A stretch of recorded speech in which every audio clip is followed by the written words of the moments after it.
Meski ceritanya terasa panas dan bikin salah fokus dan membuat tegang bagian bawah Anda, tapi tetap aman untuk semua umur. Kalau kalian suka dengan cerita ini, jangan lupa untuk tekan tombol subscribe, supaya kalian tidak ketinggalan cerita-cerita seru berikutnya.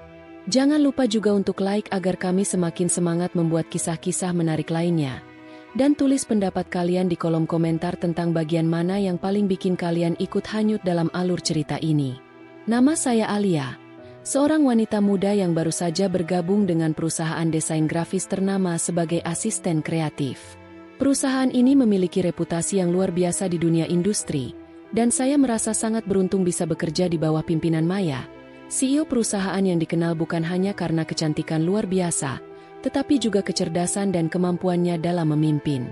Sejak pertama kali melihatnya, saya terkesan dengan aura yang dimiliki Maya.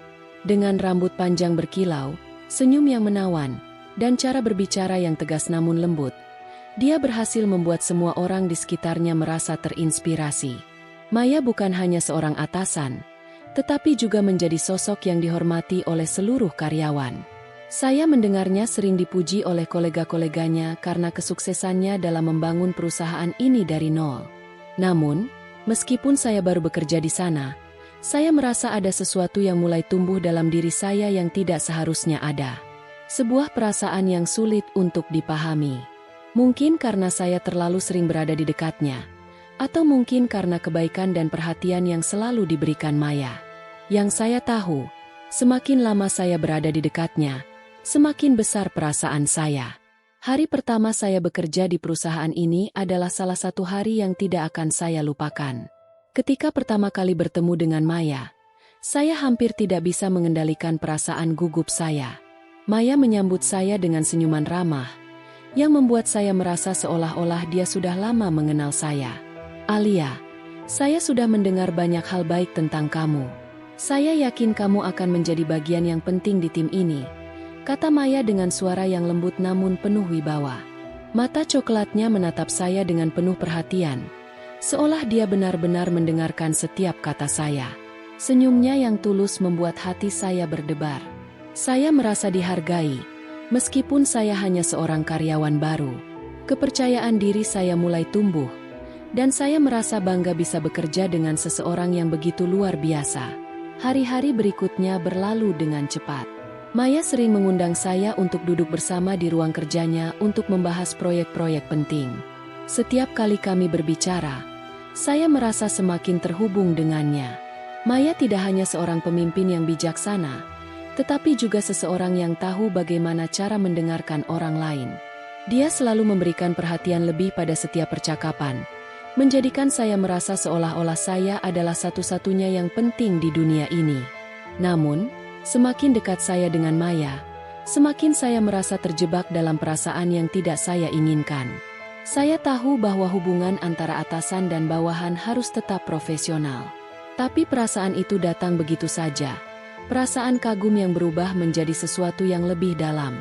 Ketegangan yang mulai tumbuh. Semakin hari, saya merasa semakin sulit untuk memisahkan perasaan saya dari pekerjaan saya. Maya memberikan banyak pujian dan perhatian yang membuat hati saya semakin terjerat. Ada kalanya kami menghabiskan waktu bersama di luar jam kerja untuk makan malam atau berdiskusi lebih lanjut tentang proyek-proyek besar. Maya berbicara dengan cara yang membuat saya merasa penting, dan saya mulai merasa terikat secara emosional dengannya.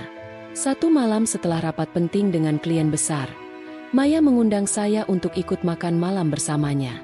"Ayo, Alia, aku rasa kamu sudah bekerja sangat keras. Kamu pantas untuk beristirahat. Ayo kita makan bersama," katanya dengan senyum manis yang selalu membuat saya merasa cemas dan bahagia sekaligus. Kami duduk di restoran yang tenang, berbicara tentang berbagai hal di luar pekerjaan. Maya sangat terbuka tentang kehidupannya. Dia bercerita tentang tantangan yang dihadapinya sebagai wanita yang memimpin perusahaan besar.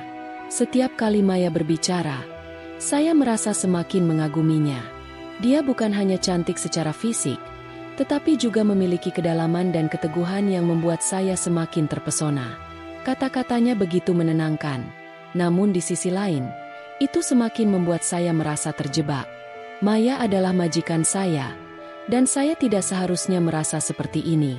Saya merasa bahwa perasaan saya semakin bertentangan dengan profesionalisme yang saya tahu harus dijaga.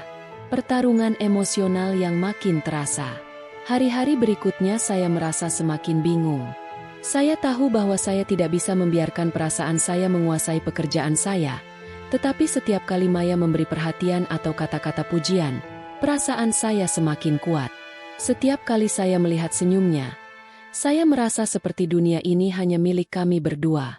Namun di sisi lain, saya juga tahu bahwa hubungan semacam ini bisa sangat berisiko, baik secara profesional maupun pribadi. Satu malam setelah kerja lembur, Maya kembali mengundang saya untuk duduk bersama di ruang kerjanya. "Alia, kamu bekerja keras sekali hari ini. Aku tahu betapa sulitnya menjaga fokus di tengah tekanan seperti ini. Tapi aku percaya kamu bisa mengatasinya," katanya dengan penuh keyakinan. Kami duduk berdua di ruang kerja yang sunyi, dengan hanya cahaya dari lampu meja yang menemani. Maya duduk di samping saya, dan entah mengapa, saya merasa lebih dekat dengannya dari sebelumnya. Saya merasakan getaran yang tidak bisa saya ungkapkan dengan kata-kata. Mata kami saling bertemu, dan untuk sesaat, waktu terasa berhenti. Namun, saya tahu bahwa ini adalah saat yang berbahaya. Saya harus menjaga batasan saya, atau saya akan kehilangan segalanya. Pekerjaan saya, reputasi saya, dan hubungan profesional yang telah saya bangun dengan susah payah. Saya memutuskan